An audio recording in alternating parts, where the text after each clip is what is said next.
violating my due process and my 14th Amendment rights.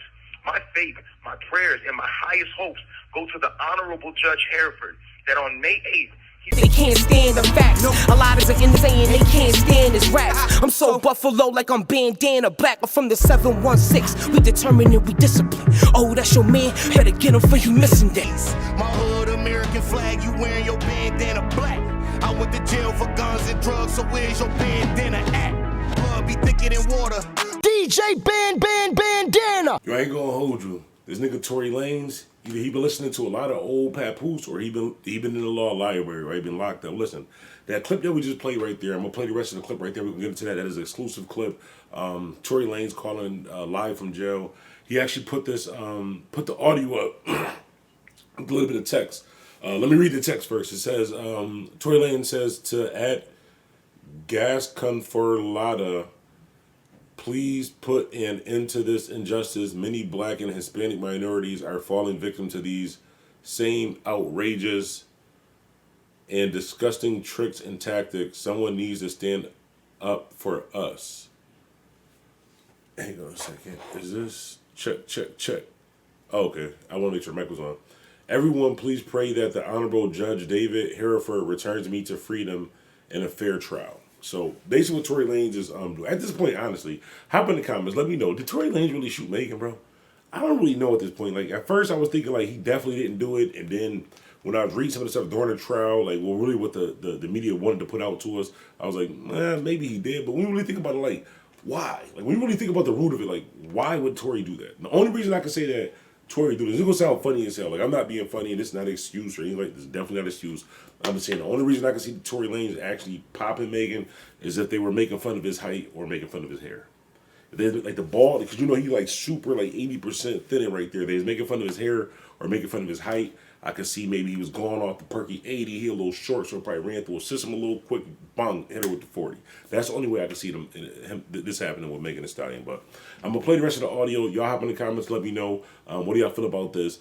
He's definitely been listening to some old papoose. Remember papoose, he's in the law library joints? He been listening to some old papoose where he actually been in there in the law library. He sound like he's speaking better than all that. Like, this is a bad situation for Tory Lanez, only because it's not like how do I say this in a good way? Like I care. Like, prayers to Tory Lanez, his situation, but like being real, like niggas don't really care, bro. Like, it's too much news going on. Like, it's not really that many people who care that you really locked up right now. Like, it's fucked up. But if it was like Meat Mill or something like that, you was attached to like you went independent. One of the bad parts of going independent, you don't really have that machine backing you. Like, if you was signed to Def Jam or something, they probably be boycotting and doing something, man. I don't know. DJ Bandana Black, Mr. Well Connected, more respected, Mr. Hashtag IAmBuffalo. We out.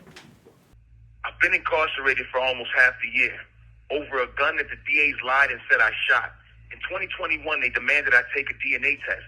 I took that test with no pushback, delay, or question.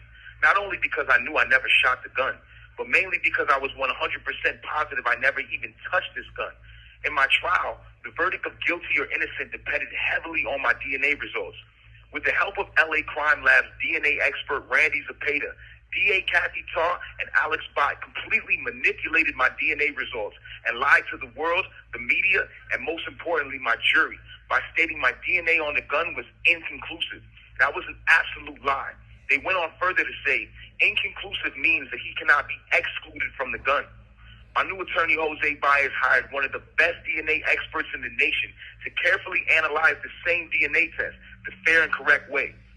The results came back exactly as I knew this whole time. My DNA is 100% excluded and 100% eliminated from the gun. In other words, it's physically and scientifically impossible for me to ever have touched or shot this gun. After the correct and careful analyzation of my DNA testing, not only did our expert find my DNA 100% excluded and non-existent on the gun, but what's worse was the invalid and illegal tactics the prosecution chose to attain the results used to convict me.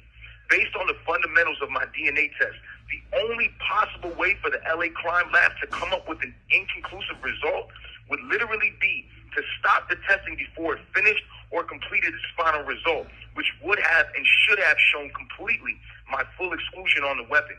In other words, District Attorneys Kathy Tarr and Alex Bott lied to my jury with false, incorrect and incomplete DNA results, violating my due process and my 14th Amendment rights.